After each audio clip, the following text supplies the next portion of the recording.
This is a reading of Because of Winn Dixie, Chapter 2.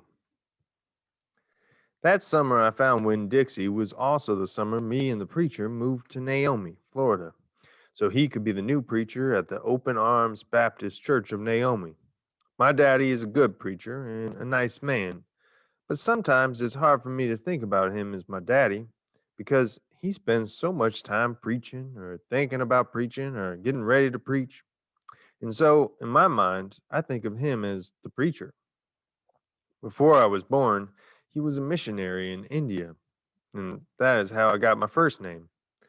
But he calls me by my second name, Opal, because that was his mother's name, and he loved her a lot.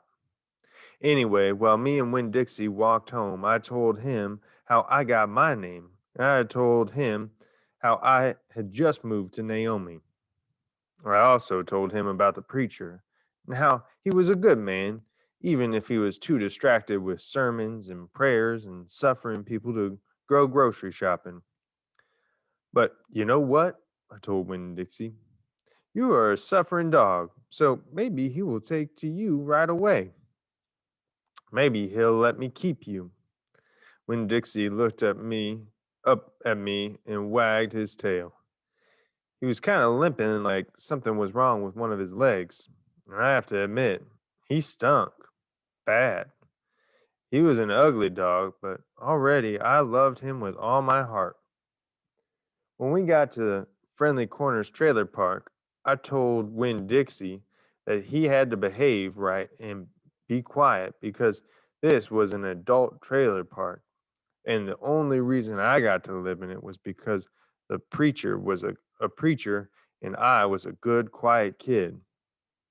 I was what the Friendly Corners trailer park manager, Mr. Alfred, called an exception. And I told Winn Dixie that he had to act like an exception too.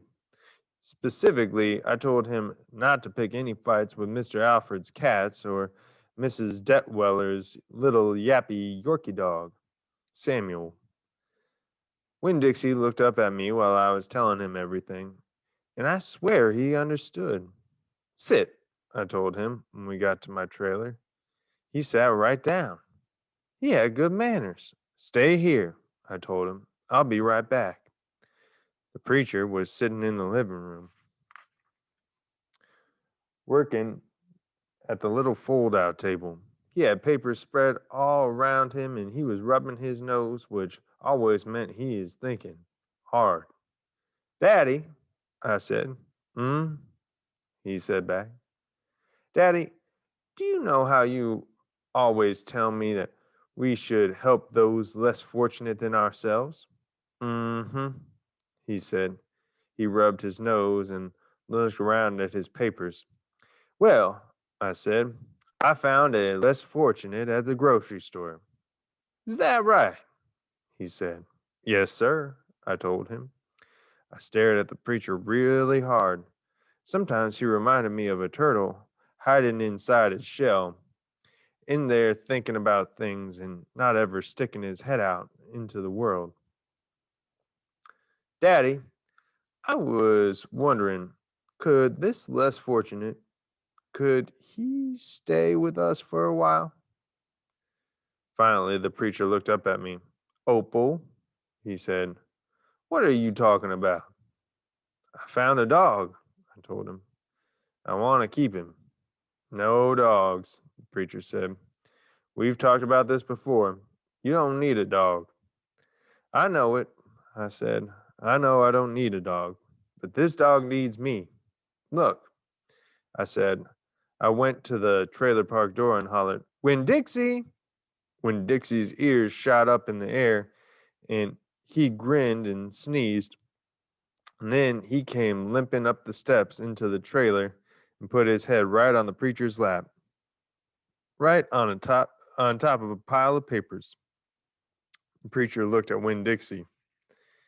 He looked at his ribs and his matted up fur and the places where he was bald. The preacher's nose wrinkled up. Like I said, the dog smelled pretty bad. When Dixie looked up at the preacher, He pulled back his lips and showed the preacher all of his crooked yellow teeth and wagged his tail and knocked some of the preacher's papers off the table. Then he sneezed and some more papers fluttered to the floor.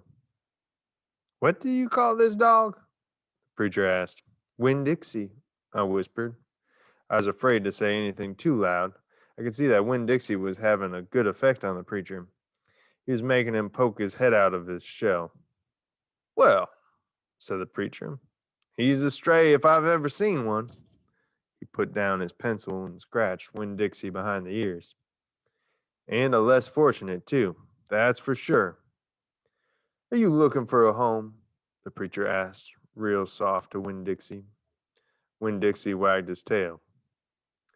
"Well," the preacher said, "I guess you found one."